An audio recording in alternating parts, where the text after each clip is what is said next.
मैं पनाह मांगता हूँ अल्लाह ताला की शैतान मरदूद से और शुरू करता हूँ अल्लाह के पाक और बाबरकत नाम से जो बड़ा मेहरबान निहायत रहम करने वाला है।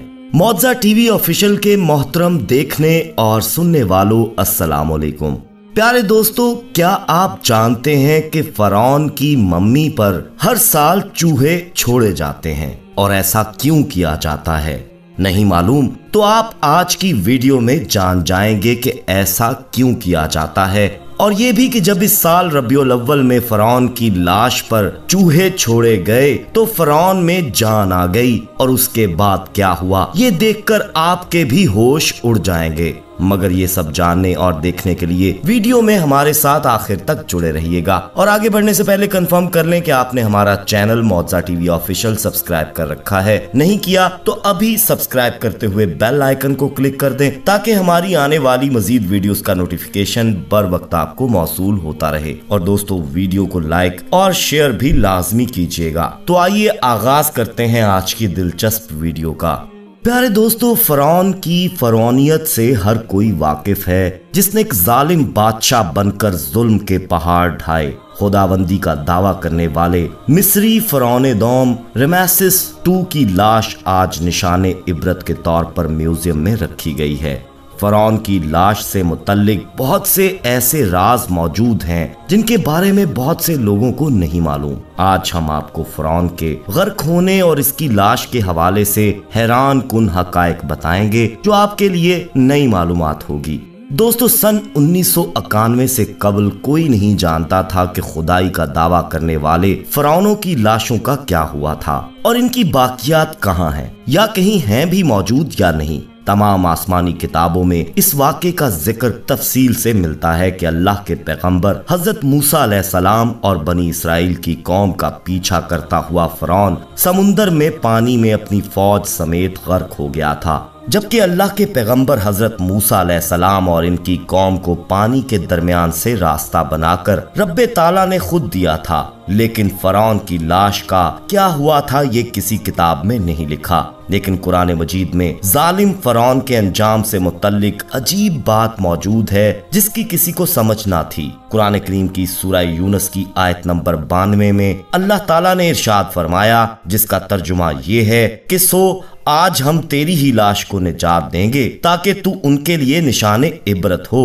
जो तेरे बाद हैं, और हकीकत ये है कि बहुत से आदमी हमारी निशानियों से गाफिल हैं। दोस्तों, ये वाकया आज से 3500 साल कबल पेश आया था। फरौन के डूब के मरने के बाद फरौन की लाश को अल्लाह के हुक्म से बाहर फेंक दिया गया था, जबकि बाकी लश्कर का कोई नामो निशान ना मिला। मिस्रियों में से एक शख्स ने साहिल पर पड़ी फरौन की लाश पहचान कर पहले दरबार को बताया, फिर इसकी लाश को महल पहुंचाया गया। दरबारियों ने इसकी लाश को मसाले लगाकर पूरी शान व एहतराम के साथ ताबूत में रखकर महफूज कर दिया। हनूत करने के अमल के दौरान इनसे एक गलती हो गई थी। फरौन चूंकि समुंदर में डूब के हलाक हुआ था और मरने के बाद कुछ अरसे तक पानी में रहने के बायस इसके जिस्म पर समुद्री नमकियात की एक तह जमी रह गई थी। मिस्रियों ने इसकी लाश पर नमकियात की वो तह इसी तरह रहने दी और इसे इसी तरह हनूत कर दिया।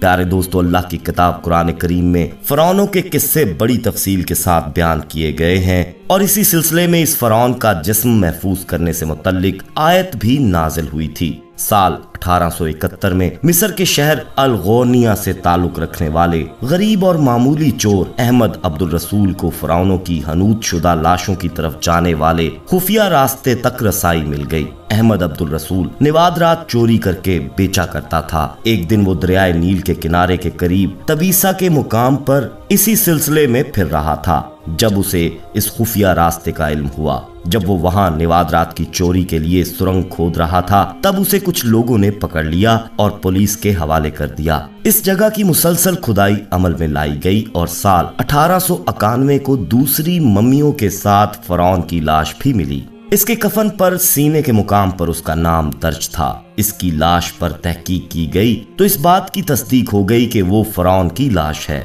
दोस्तों, साल 1986 में फरौन की मम्मी खराब होने लगी तो उस वक्त की मिस्री हुकूमत ने फ्रांस की हुकूमत से दरखास्त की कि फरौन की मम्मी को खराब होने से बचाया जाए।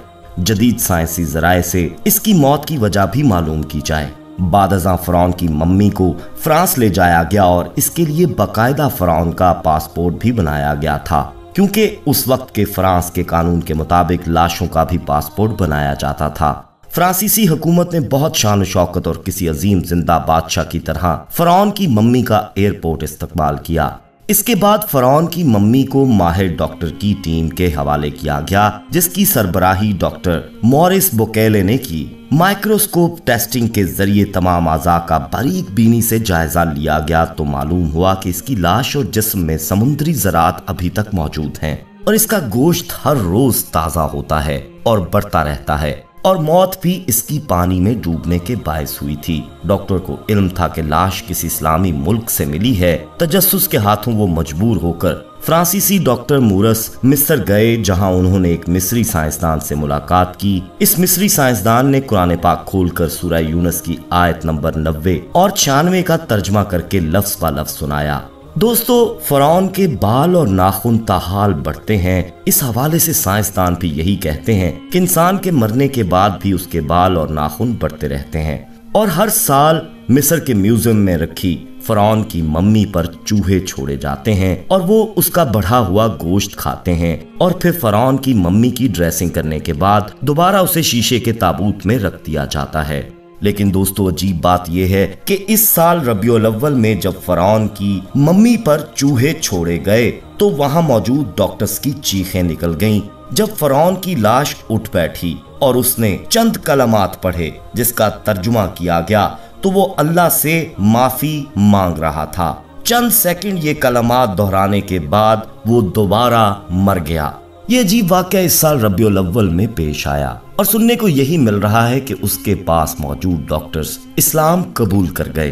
दोस्तों, बेशक कुरान मजीद की आयत के मुताबिक मुसलमानों का ये अकीदा है कि फरौन को अल्लाह ताला ने पानी में गर्क कर दिया था और क़यामत तक इसकी लाश को निशाने इबरत बना दिया गया। अल्लाह ताला कुरान मजीद में फरमाते हैं, और हम बनी इसराइल को समुंदर से गुजार ले गए, फिर फरौन और उसके लश्कर जुल्म और ज्यादती की गर्ज से इनके पीछे चले, हत्ता कि जब फरौन डूबने लगा तो बोल उठा, मैंने मान लिया कि खुदावंदे हकीकी उसके सिवा कोई नहीं है जिस पर बनी इसराइल ईमान लाए, और मैं भी सरे अतात झुका देने वालों में से हूँ। जवाब दिया गया, अब ईमान लाता है, हालांकि इससे पहले तक तू नाफरमानी करता रहा और फसाद बर्पा करने वालों में से था। अब तो हम सिर्फ तेरी लाश ही को बचाएंगे ताकि तू बाद की नस्लों के लिए निशाने इबरत बने। अगरचे बहुत से इंसान ऐसे हैं जो हमारी निशानियों से गफलत बरतते हैं। दोस्तों, इन आयात में अल्लाह ताला ने एक पेशन गोई फरमाई है कि हम फरौन की लाश को महफूज रखेंगे ताकि बाद में आने वाले लोगों के लिए वो बायसे इबरत हो। अपने आप को खुदा कहलवाने वाले की लाश को देखकर आने वाली नस्लें सबक हासिल करें। चनाचे अल्लाह का फरमान सच साबित हुआ और आज फरौन की लाश वाकई आने वाली नस्लों के लिए इबरत बना दी गई है। प्यारे दोस्तों, आप इस हवाले से क्या कहेंगे? कमेंट सेक्शन में अपनी राय जरूर दीजिएगा। हम ये उम्मीद करते हैं कि आपको हमारी आज की वीडियो पसंद आई होगी। पसंद आने की सूरत में इसे लाइक करते हुए दोस्तों में जरूर शेयर कीजिएगा। जाते जाते एक बार फिर कंफर्म कर लें कि आपने हमारा चैनल मौजा टीवी ऑफिशियल सब्सक्राइब कर रखा है। नहीं किया तो फौरी करते हुए बेल आइकन को क्लिक कर दीजिएगा ताकि हमारी आने वाली मजीद वीडियोस का नोटिफिकेशन बर वक्त आपको मौसूल होता रहे। अपना बहुत ख्याल रखिएगा और उनका भी जिनका कोई ख्याल नहीं रखता। आने वाली वीडियो में दोस्तों आपसे दोबारा मुलाकात होगी। तब तक के लिए अल्लाह निगहबान।